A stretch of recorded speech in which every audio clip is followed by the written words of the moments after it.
Chers confrères, bienvenue. Aujourd'hui, on met de côté le scalpel, du moins le scalpel physique. On va plutôt procéder à une dissection méthodique de notre propre outil de travail, la pensée humaine. L'idée, c'est d'aller voir son anatomie pour identifier les structures qui parfois nous mènent à des erreurs de jugement, des erreurs qui sont prévisibles et systématiques. Alors, voilà notre protocole. D'abord, on posera les bases avec l'anatomie de l'erreur. Ensuite, on examinera 3 systèmes majeurs. Comment on se perçoit soi-même, comment on évalue la valeur des choses et enfin comment on juge les autres. Et bien sûr, on terminera sur les implications pratiques pour nous au quotidien. Allez, on commence. Première section, l'anatomie fondamentale de nos erreurs cognitives. Le postulat de départ, il est essentiel. Il faut voir la pensée exactement comme on voit le corps humain. Elle a sa propre anatomie. Et cette architecture, bien qu'elle soit incroyablement performante, elle a des particularités structurelles.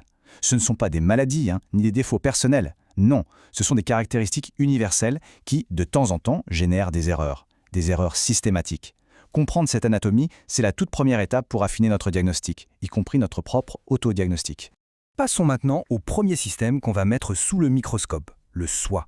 On va regarder de plus près comment notre machinerie cognitive peut déformer la perception qu'on a de nous-mêmes. Alors, ce premier spécimen, c'est sans doute le plus fondamental pour notre pratique. C'est le biais de l'angle mort. Qu'est-ce que c'est ?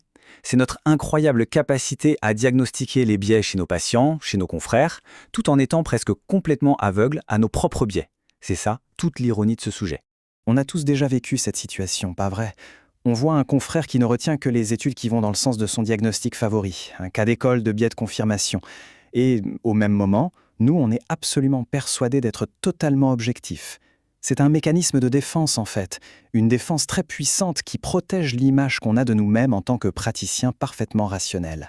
Le suivant, l'effet Barnum.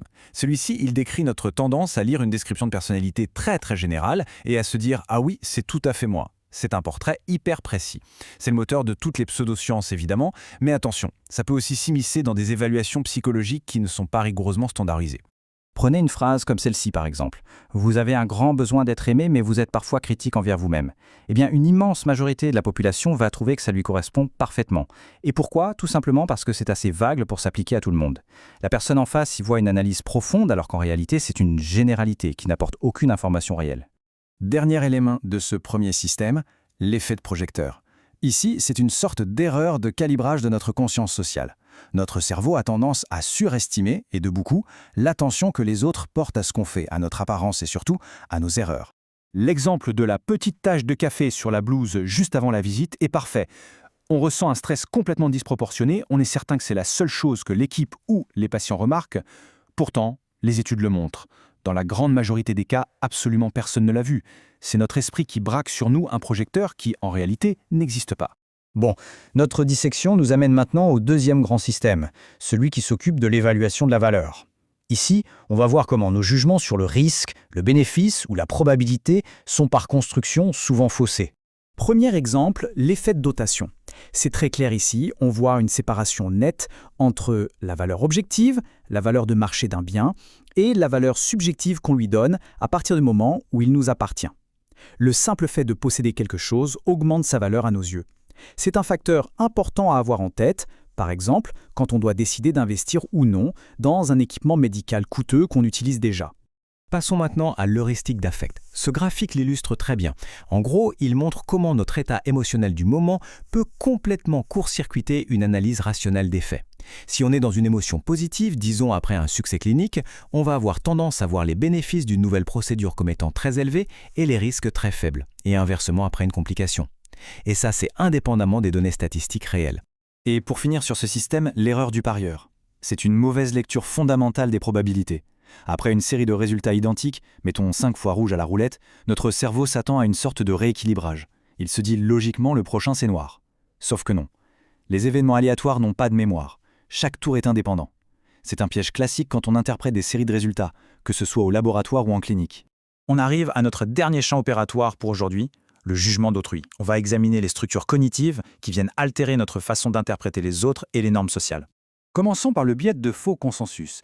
C'est cette supposition, souvent totalement inconsciente, que nos opinions, nos habitudes cliniques ou nos croyances sont la norme. On part du principe que la majorité de nos confrères pensent et font comme nous.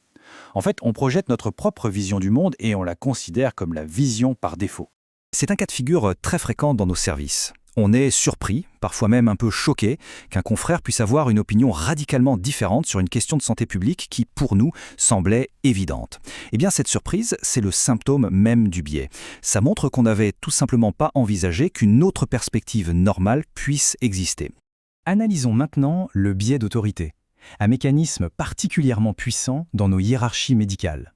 C'est notre tendance à donner un poids excessif à l'opinion d'une figure d'autorité, un chef de service, un expert reconnu, même quand cette opinion sort de son champ de compétences réelles. L'exemple, adapté à notre contexte, est très parlant. Imaginez qu'on fasse une confiance aveugle au conseil en management d'un chirurgien mondialement connu. Son expertise au bloc, elle est indiscutable.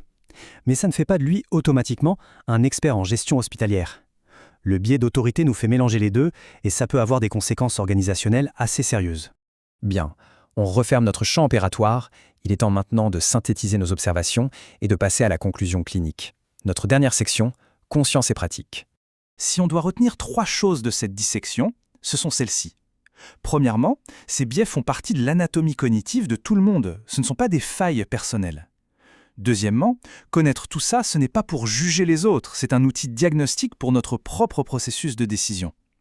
Et enfin, cette capacité à penser sur sa propre façon de penser, la métacognition, ce n'est pas un luxe, c'est une compétence clinique absolument fondamentale. En conclusion, le but ici n'était pas de vous donner une liste de défauts à corriger, mais plutôt de vous présenter une carte, une sorte de carte anatomique de la pensée. Comprendre cette anatomie, ce n'est pas une finalité, c'est le début d'une pratique professionnelle continue. C'est une sorte d'asepsie mentale qu'on doit appliquer tous les jours dans notre pratique clinique pour le bien de nos patients. La dissection est terminée.